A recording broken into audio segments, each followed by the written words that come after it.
Hong Kong, physically diminutive, intellectually acerbic and with an eye for the ironic, Margaret Ng, lawyer, writer and former legislator, is, at 71, a member of the generation for which this city's youthful protesters have scant patience.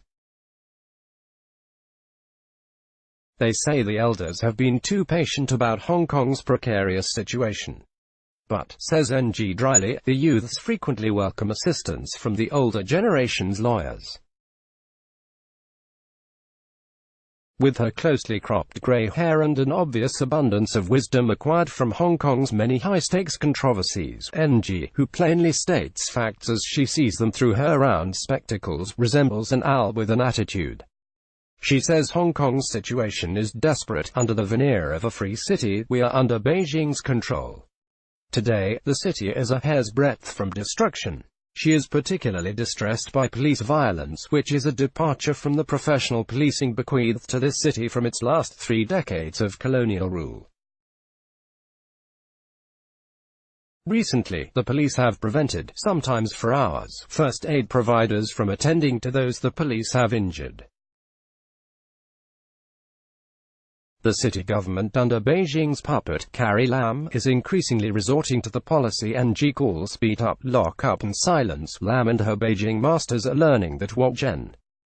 Douglas MacArthur said of military disasters, that all are explained, in one way or another, by 2 words, too late, is also often true in politics. In April, Lam ignited a long, hot summer by refusing to amend an extradition bill that would have facilitated, by regularizing, Beijing's penchant for kidnapping into its Kafkaesque criminal justice system inconvenient Hong Kong booksellers and other affronts to totalitarianism.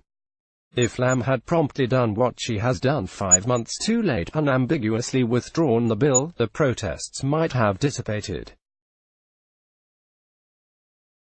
Instead, they have metastasized, as has the protesters' agenda, which now includes more meaningful suffrage, ending Beijing's role in approving candidates, and an independent review of police behavior.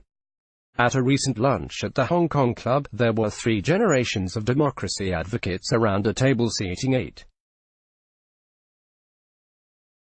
At one end of the age spectrum was Martin Lee Chu-ming, 81, the founding chairman of the city's principal pro-democracy party.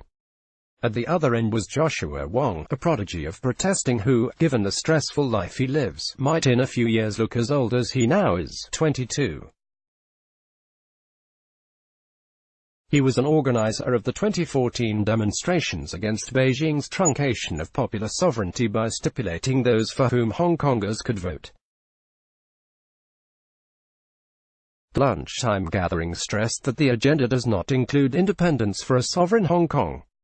Lam and Beijing should, however, remember that events can generate their own logic. In the early 1770s, restive American colonists, chafing under some annoyances imposed by London, insisted that they sought only restoration of the status quo, enjoyment of the traditional British rights.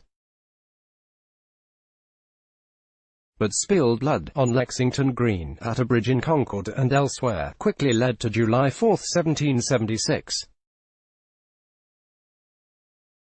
Do you remember the Cheshire Cat? Ng asks, invoking the creature in Alice in Wonderland, that in one scene slowly disappears, leaving nothing but its grin.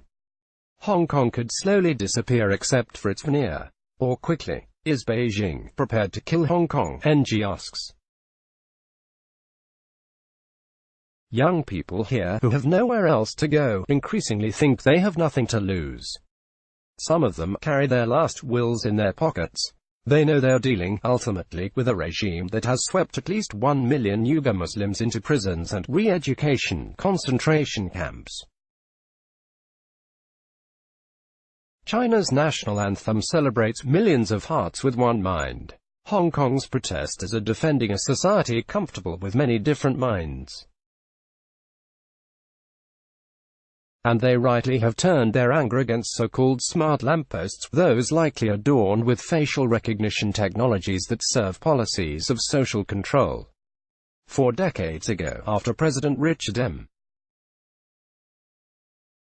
Nixon's 1972 visit to China, and as Americans were beginning to travel there in significant numbers, Senator Daniel Patrick Moynihan, DNY, tartly observed that too many returning Americans were more voluble about the absence of flies in modernizing China than about the absence of freedom. Now, however, thanks to the ongoing drama in Hong Kong's streets, it is possible to hope that the West has passed peak China, the apogee of blinkered admiration for a nation in which approximately 19% of the human race is saddled with one of the world's most sinister regimes.